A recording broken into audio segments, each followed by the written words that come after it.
গল্প পিয়নের আসরে সবাইকে স্বাগত জানিয়ে শুরু করছি আজকের গল্পের আসর। আজ শোনাবো তারাপদ রায়ের লেখা দুটি হাসির গল্প। শুরু করছি আমাদের প্রথম গল্প, ভূতের কাণ্ডজ্ঞান। ভাগ্য এবং জীবিকা সূত্রে আজ বছর খানেক হলো আমি একটি রহস্যময় বাড়িতে বসবাস করছি। বাড়ি না বলে বলা উচিত প্রাসাদোপম অট্টালিকা। গভীর নিশীথে এ বাড়ির আনাচে কানাচে নুপুরের নিক্কণ, রূপসীর ক্রন্দনধ্বনি, বুক ফাটা দীর্ঘশ্বাস শোনা যায়। কখনো বালুবেলায় উদ্দাম ঢেউয়ের মতো দূরে কোথাও থেকে উন্মাদের অট্টহাসি এ বাড়ির দেওয়ালে আছড়িয়ে পড়ে। আমার একতলায় থাকেন ডাক্তার বন্দ্যোপাধ্যায়। তিনি প্রকৃতই ডাক্তার, চিকিৎসাবিদ্যার ডাক্তার, অ্যানেস্থেসিয়া অর্থাৎ অবেদনের অধ্যাপক, রীতিমতো বিজ্ঞানবাদী। তিনি হঠাৎ একদিন সন্ধ্যাবেলা আমাকে বললেন, মশাই, একটা খোঁজ নেবেন তো, এ বাড়িতে কখনো কেউ খুনটুন হয়েছিল কিনা, কেউ আত্মহত্যা করেছিল কিনা। একটু আগে লোডশেডিং হয়েছিল, তাই দুজনেই বাড়ির পাশের ফাঁকা মাঠটায় বসেছিলাম। ডাক্তারবাবুর প্রশ্নে জরাজীর্ণ অন্ধকার বাড়িটার দিকে তাকিয়ে বুকের ভেতরটা কেমন যেন ছমছম করে উঠল। এরকম দু একটা বাড়ি শহরতলির বা পুরনো গ্রামগঞ্জের একান্তে ফাঁকা মাঠের মধ্যে দেখা যায়, কিন্তু একেবারে মহানগরের হৃৎপিণ্ডের মধ্যে কিরকম যেন অস্বাভাবিক, কিরকম যেন ফাঁকা ফাঁকা মনে হয়। অনেক সময় কাঠের সিঁড়িতে মানুষের পায়ের শব্দ শুনতে পাই, আলগা কথাবার্তা। দরজা খুললে কিন্তু কাউকে নামতে বা উঠতে দেখি না। ভয় হয়, গরিব মানুষ, বড় বাড়িতে থাকার লোভে শেষে সব অংশে নিধন না হই। প্রথম প্রথম ভূতের বিরুদ্ধে যথাসাধ্য লড়াই করেছিলাম। বাথরুমের একটা সাবানে ভূত প্রতিদিন রাতে সে যে এসেছিল সেটা জানাতো, নখের আঁচড় রেখে যেত। একদিন ধরে ফেললাম ভূত মহোদয়কে। ছুঁচোর ছদ্মবেশে এসে দৈনিক রাতে সাবানটাকে দাঁত দিয়ে কাটে। বাথরুমের দরজা খুলে কুকুরটাকে দুদিন বাথরুমের সামনে রাখলাম, ভূত এলো না। ছাদের ওপরের ট্যাঙ্ক চুইয়ে জল দোতলার জানলায় একটা ভাঙা কাঁচের সার্সির ওপর পড়ে। পাশের ঘর থেকে অন্ধকার রাতে মনে হয় নূপুর বাজছে, সেটাও আবিষ্কার করলাম। এই রকম দু চারটে ধরে ফেললাম, কিন্তু ভয় এখনো কাটেনি। আমার সাহস এখন খুব কম। ভূত বিশ্বাস করি না, কিন্তু ভয় পাই। ভূতের ব্যাপারে, সাহসের ব্যাপারে আমার বন্ধু চৌধুরী সাহেবের গল্পটা বলি। চৌধুরী সাহেব গিয়েছিলেন মুর্শিদাবাদে, উঠেছিলেন মুর্শিদাবাদের সদর শহর বহরমপুরের সার্কিট হাউসে। এটা সেই পুরনো সার্কিট হাউস। এর সংলগ্ন পেছনের জমিতে আজকাল নতুন সার্কিট হাউস হয়েছে, সেটা আলাদা। কিন্তু এই বহু পুরনো সার্কিট হাউসটি এর আশেপাশের সরকারি আবাসগুলি, এমনকি জেলা শাসকের বাড়িটি পর্যন্ত ভৌতিক সম্পদের জন্য বিখ্যাত। এখানকার প্রধান বিশেষত্ব হলো কলকাতার ফোর্ট উইলিয়াম এবং রাইটার্স বিল্ডিংস আর দার্জিলিং এ একটা পোড়ো বাড়ি বাদ দিলে সারা পশ্চিমবঙ্গে শুধু এখানেই এখনো সাহেব ভূত আছে। এইখানে ভূতেদের বিষয়ে দু একটা কথা লিখে রাখি। সম্প্রতি প্রাণের দায়ে বিষয়টি আমি অধ্যয়ন করেছি। নানা রকম নানা জাতের ভূত আছে। সাধারণ হিন্দু ভূত পেতনি ছাড়াও অপঘাতে মৃত ব্রাহ্মণ ভূত রয়েছে। তারা হলো ভূত সমাজের শিরোমণি। তাদের বলা হয় ব্রহ্মদৈত্য, হিন্দিতে বলে বরম পিশাচ। মুসলমান ভূত হলো মামদো, শব্দটা মহামেডানের অপভ্রংশ। সাহেব ভূত হলো স্পুক, মেম সাহেবের পেতনি হলো পিক্সি। আজকাল ভূত পেতনি এমনি খুব কমে গেছে, স্পুক বা পিক্সি তো দেখাই যায় না। যা হোক, এইরকম একটি স্পুক এখনো বহরমপুরের পুরনো সার্কিট হাউসে আছে। কেউ বলে ইনি স্বয়ং ক্লাইভ সাহেব, কেউ বলে ওয়ারেন হেস্টিংস, আবার কারো ধারণা ইনি ফাদার জিন নামে এক প্রাচীন পাদ্রী, অন্যদের ধারণা এক নীলকর সাহেব যে 150 বছর আগে এ বাড়িতে খুন হয়েছিল। সে যা হোক, সাহেব ভূতরা খুব খারাপ হয় না।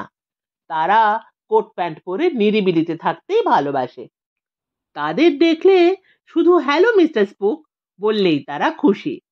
বহরমপুরের পুরনো সার্কিট হাউসের একটি ঘরে চৌধুরী সাহেবের ঘুম ভাঙল এক রাতে। আলোর সুইচটা বিছানা থেকে অনেক দূরে। চৌধুরী সাহেব বাথরুমে যাওয়ার জন্য উঠলেন। ঘরটা ভালো চেনা নয়, আজকেই এসেছেন। ঘরের মধ্যে বাথরুম রয়েছে, কিন্তু তিনি অন্ধকারের মধ্যে বাথরুমের দরজা ভুল করে ভিতরে হল ঘরের মধ্যে ঢুকে পড়লেন। উপরে স্কাইলাইট থেকে ক্ষীণ চাঁদের আলোয় চৌধুরী সাহেব দেখতে পেলেন হল ঘরে সোফার মধ্যে অন্ধকারে বিলিতি পোশাক পরা কে একজন বসে রয়েছে। চৌধুরী সাহেবের বুঝতে এক মুহূর্ত দেরি হলো না। সঙ্গে সঙ্গে অভিনন্দন জানিয়ে বললেন, হ্যালো মিস্টার স্পুক। ছায়ামূর্তিটা ঘাড় দোলালো। চৌধুরী সাহেব বিনীতভাবে ইংরেজিতে জিজ্ঞাসা করলেন, মিস্টার স্পুক, আপনি তো পুরনো বাসিন্দা, 200 বছর এ বাড়িতে হয়ে গেল। আমাকে একটু দয়া করে বলে দেবেন বাথরুমটা কোন দিকে? মিস্টার স্পুক কিন্তু সহজ বাংলায় বললেন, ভেতরে ঢুকে বাঁ দিকে। চৌধুরী সাহেবের এই বৃত্তান্ত শুনে আমি বলেছিলাম, বস্তুটি সাহেব ভূত না হয়ে জ্যান্ত বাঙালিও তো হতে পারে। হয়তো ঘর খালি পায়নি, তাই হল ঘরে রাত কাটাচ্ছিল। চৌধুরী সাহেব বললেন, পাগল নাকি মশাই? একে বহরমপুর সার্কিট হাউস, অন্ধকার মধ্যরাত, কোট প্যান্ট পরে চুপচাপ বসে আছে, সাহেব ভূত না হয়ে যায়? এতটা লিখে এখন এই রাত 12টায় কেমন যেন মনে হচ্ছে ভূতের ব্যাপারটা কাণ্ডজ্ঞানে টেনে আনা সঙ্গত হয়নি।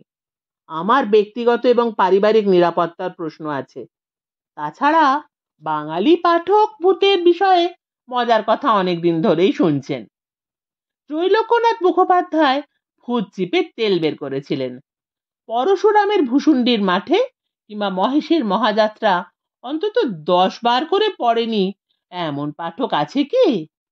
আর সেই জটাধর বক্সী দিল্লির গোল মার্কেটের ক্যালকাটা টি কেবিনে সেই বহিরাগত, সে কি জোচ্চোর না ভূত? শিবরাম চক্রবর্তীরও কোনো তুলনা নেই। দার্জিলিং এ জলা পাহাড়ে বড় ভূতের উপদ্রব। আগের বারে মনুষ্যবেশী ভূত যে ব্যক্তিটিকে খাদে ধাক্কা দিয়ে ফেলে মেরেছিল, সে সেই জায়গাতেই এবারেও বসে আছে। তবে এখন সে নিজেও ভূত, কিন্তু পুরনো ভূত তা বুঝতে পারেনি তাকে এবারও ধাক্কা দিয়ে ফেলে দিতে গিয়ে নতুন ভূতের অশরীরী দেহের ভেতর দিয়ে গলে গিয়ে পুরনো ভূত নিজেই খাদে পড়ে গেল। আর শেষতম শীর্ষেন্দু মুখোপাধ্যায়। সরল অমায়িক মিশুকে ভূতেরা শীর্ষেন্দুর পোষ মানা। শীর্ষেন্দু সামান্য স্মরণ করলেই তারা তাদের সূক্ষ্ম দেহ শীর্ষেন্দুর কলমের নিবের ফাঁকে গলিয়ে দেয়। সুতরাং ভূতের কাণ্ডজ্ঞানে প্রয়োজন নেই। তবে শেষ করার আগে ভূত সম্পর্কে আমার নিজের একটা সাহসের গল্প বলি। গল্পটা 15 বছর আগেকার। তখন আমি এত কাপুরুষ ছিলাম না। তখন আমাদের পুরনো পণ্ডিতিয়া পাড়ার সন্ধ্যা সংঘ ক্লাবের গৃহ নির্মাণ তহবিলে টাকা তোলা হচ্ছে। যদিও এই কাজে আমি খুব পটু নই, আমার উপরে পড়েছিল 100 টাকা চাঁদা আদায়ের দায়িত্ব। টাকা পয়সা কিছু আদায় করতে পারিনি, কিন্তু চাঁদার বইটা আমি সব সময় পকেটে রাখতাম। এই সময় একটা কাজে একটু পাটনা গিয়েছিলাম। উঠেছিলাম একটা ধর্মশালায়। এক বন্ধুর বোনের পাটনায় বিয়ে হয়েছে। সন্ধ্যাবেলায় তাকে দেখতে গিয়েছিলাম। ধর্মশালার নাম শুনে সে বলল, ও তারাপদদা, ওখানে থাকবেন না, ওখানে ভীষণ ভূতের উৎপাত। সত্যি রাতে ভূত এলো। বিছানায় ঘুমিয়ে আছি ধর্মশালায়, হঠাৎ কিসের শব্দে ঘুম ভাঙতে দেখি মশারির বাইরে ছায়া ছায়া কি যেন হাত বাড়িয়ে আমার বালিশের নিচে কি খুঁজছে। বাধ্য হয়ে জানতে ইচ্ছে হলো, ভূত নাকি? বালিশের নিচে হাতটি শক্ত হলো, মুখ দিয়ে চন্দ্রবিন্দু লাঞ্ছিত দুটি শব্দ বেরোলো, হ্যাঁ ভূত। বালিশের নিচ থেকে মানি ব্যাগ, টর্চ ও হাত ঘড়িটা বার করে নিলাম। এক পাশে ছিল সন্ধ্যা সঙ্গের চাঁদার খাতাটা, সেটা ভূতের হাতে তুলে দিয়ে বললাম, ভূতজি, এ ঘরে আরো অনেক লোক শুয়ে আছে, আপনি নিশ্চয়ই তাদের কাছেও যাবেন। দেখবেন তো আমাদের ক্লাবের গৃহ নির্মাণ ফান্ডে কিছু আদায় করা যায় কিনা। বড় ফ্যাসাদে আছি, 100টা টাকা তুলতেই হবে। তারপর মানি ব্যাগ, ঘড়ি ইত্যাদি বালিশের খোলের মধ্যে ভরে সেটাকে শক্ত করে জাপটে ধরে আবার ঘুম দিলাম। ভূতজি আমার বাংলা বুঝতে পেরেছিলেন কিনা জানি না, কিন্তু তিনি যে এসেছিলেন তার প্রমাণ পরদিন ভোরে ধর্মশালার উঠোনে দেখলাম। চাঁদার খাতাটি তিনি রেগে টুকরো টুকরো করে ছিঁড়ে গেছেন। শুরু করছি তারাপদ রায়ের লেখা হাসির গল্প কিঙ্কর কিঙ্করী। নতুন কাজের মেয়েটি একটু দায় সারা ভাবে ঘর মুছছিল। তাই দেখে গৃহিণী তাকে বললেন একটু ভালো করে যত্ন নিয়ে ঘরের মেঝেটা মুছতে। নবনিযুক্তা পরিচারিকাটি এই কথা শুনে গালে হাত দিয়ে চোখ গোল গোল করে পড়ল। অমন অলক্ষণী কথা বলো না গো বৌদি। পরিচারিকার এই জবাবে গৃহিণী রীতিমতো বিব্রত বোধ করলেন। ঘর মোছার মধ্যে সুলক্ষণ অলক্ষণ আবার কি আছে? বিশেষ কিছু জিজ্ঞাসা করতে হলো না। মেঝে মোছা থামিয়ে পরিচারিকাটি নিজেই ব্যাখ্যা দিল। আগের বাড়ির বৌদি ঠিক এই রকম বলতো। তাদের মেঝে মুছে মুছে এমন পিছলে হয়ে গিয়েছিল যে দাদাবাবু পা হড়কে পড়ে গিয়ে কোমরের হাড় ভেঙে আজ 4 মাস হাসপাতালে। স্বীকার করা উচিত যে এই পরিচারিকাটি ভালোভাবে ঘর না মোছার যে অব্যর্থ অজুহাত দেখিয়েছে তার তুলনা নেই। হয় সে খুব বুদ্ধিমতী, না হয় খুবই সরল। পরিচারিকাদের সম্পর্কে বঙ্কিমচন্দ্রের ধারণা একটু অন্য রকম ছিল। বঙ্কিমচন্দ্রই বা কেন, সেই রামায়ণের মন্থরা থেকে সাহিত্যে কিঙ্করী কীর্তন শুরু হয়েছে। দেশি বিদেশি মহাকাব্য নাটকে, গল্প উপন্যাসে কিঙ্কর কিঙ্করীর ভূমিকা কিছু কম নয়। বড়লোক দেশগুলিতে আজকাল অবশ্য উচ্চ মধ্যবিত্ত পরিবারগুলিও ঝি বা চাকর রাখতে পারে না। আমাদের মতো দেশে ভৃত্যতন্ত্র এখনো চমৎকার চলছে এবং আমাদের জীবনে তার ভূমিকা কিছু কম নয়। সকালে উঠে কাজের লোক ঠিক মতো না এলে চিৎকার চেঁচামেচি হইচই একটা সাধারণ পরিবারের চেহারা বদলিয়ে দেয়। ঠিক কাজের মেয়েটি এসে গেলেও খুব সুখকর নয়। অনেক সময় সে খুব মুখরা বা কলহপরায়ণা। তার চেয়েও বিপদ, সে প্রতিবেশীদের মধ্যে ঝগড়া বাঁধিয়ে দেয়। বঙ্কিমচন্দ্রের কথা বলছিলাম। কৃষ্ণকান্তের উইলে বঙ্কিমচন্দ্র লিখেছিলেন, সুবিধা হোক কুবিধা হোক, যাহার চাকরানি নাই তাহার ঘরে ঠকামি, মিথ্যা সংবাদ, কোন্দল এবং ময়লা এই 4টি বস্তু নাই। চাকরানি নামে দেবতাই 4টির সৃষ্টিকর্তা। বিশেষ যাহার অনেকগুলি চাকরানি, তাহার বাড়িতে নিত্য কুরুক্ষেত্রের যুদ্ধ, নিত্য রাবণ বধ। বঙ্কিমচন্দ্র হয়তো কিঞ্চিত অতিরঞ্জন করে ফেলেছিলেন, কিন্তু আমার এই ক্ষুদ্র জীবনে আমি নিজেও 2-1টি মারাত্মক নমুনা দেখেছি।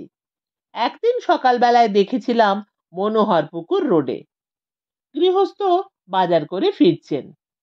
প্রাক্তন পরিচারিকা পথের ওপরে তার জন্য অপেক্ষা করছিল। দৃষ্টিপথে আসা মাত্র অতিকায়া ভীম রূপা মহিলাটি চিল যেভাবে ইঁদুর ছানা ধরে সেইভাবে কিংবা তার চেয়েও ক্ষিপ্র গতিতে ক্ষীণ প্রাণ শীর্ণ তনু তার পুরনো মনিবের উপর ঝাঁপিয়ে পড়ল। মনিব ভদ্রলোক একবার মাত্র কুঁক করার সুযোগ পেলেন। তার শার্টের কলার ধরে হিড় হিড় করে টানতে টানতে পরিচারিকাটি কোনো অনির্দিষ্ট লক্ষ্যে তাকে নিয়ে চলল। ভদ্রলোকের হাত থেকে তার বাজারের থলে মাটিতে পড়ে গেল। ভদ্রলোক সেদিন কয়েকটা তাজা ছোট ছোট কই মাছ কিনেছিলেন। পতিত থলে থেকে সেই চঞ্চল মাছগুলি বেরিয়ে ফুটপাতের উপর লাফাতে লাগলো। আমার স্মৃতিতে অবশ্য এই দৃশ্যটি অবিস্মরণীয় হয়ে রয়েছে। আমি হরিণঘাটায় দুধ নিয়ে বাড়িতে ফিরছিলাম। হাতের বোতলে দুধ জমে দই হয়ে গিয়েছিল। 5 বছর আগেকার ঘটনা, কিন্তু এরকম তো আমারও হতে পারত। ভাবলে রীতিমতো হৃদকম্প হয়। অবশ্য আমাকে এখনো ব্যক্তিগতভাবে আমার গৃহভৃত্য বা পরিচারিকার হাতে নিগৃহীত হতে হয়নি। তবে বছর দুয়েক আগে আমার দূর সম্পর্কের এক শালার বউয়ের মাথায় রান্নার ঠাকুর আঘাত করায় তিনি অজ্ঞান হয়ে যান। পাচকটির কোনো চুরি বা ডাকাতি করার উদ্দেশ্য ছিল না। গৃহিণী সকাল থেকে খিচখিচ করছিলেন, পাচক নিঃশব্দে রান্না করে যাচ্ছিল। হঠাৎ শেষ পর্যন্ত ভারসাম্য হারিয়ে ফেলে ভাতের হাতা দিয়ে মণিবাড়ির মাথায় একটি আঘাত করে উধাও হয়ে যায়। বাসায় তখন আর কেউ ছিল না। ঠাকুরটি সদর দরজা ভেজিয়ে রেখে মোড়ের মাথায় ডাক্তারবাবুকে খবর দিয়ে যায়, 12 নম্বর বাড়ির বৌদির শরীরটা ভালো নেই, আপনাকে এখনই একবার ডেকেছে। সেদিন ডাক্তার এসে শূন্য গৃহে ওই শালাজকে ওইভাবে পড়ে থাকতে দেখেন। অবশেষে পাড়া প্রতিবেশী ডেকে সেবা শুশ্রূষা করে ওষুধ দিয়ে মহিলার জ্ঞান ফেরানো হয়। পাচকটি কিন্তু আর আসেনি, আর তার খোঁজ পাওয়াই যায়নি।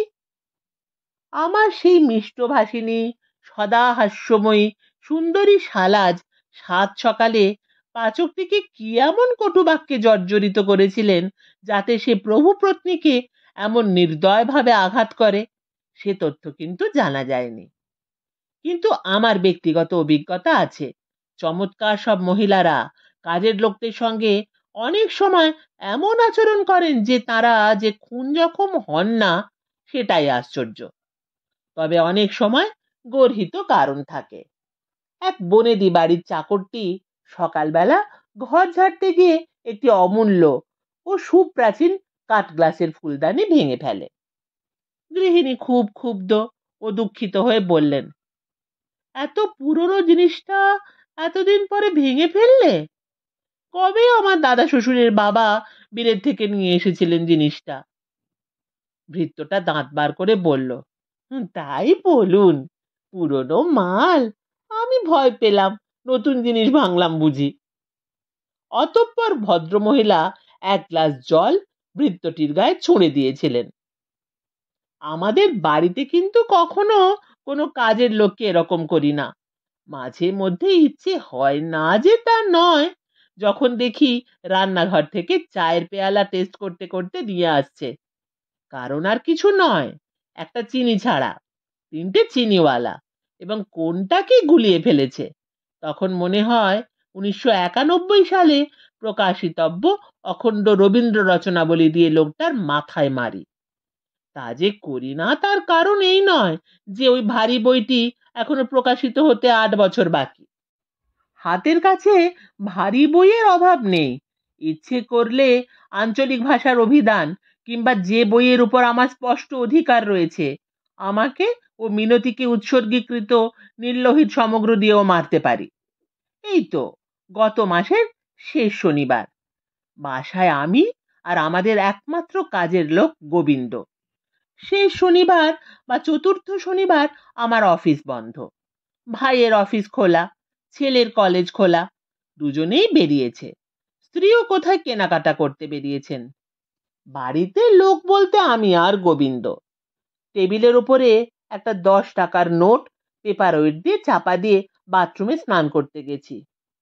স্নান সেরে এসে 2টো রুমাল কিনতে যাব এই উদ্দেশ্যে। দাড়ি কামিয়ে স্নান করে জামা কাপড় পরে বেরোতে যাব, ও মা, দেখি যে টেবিলে টাকাটা নেই।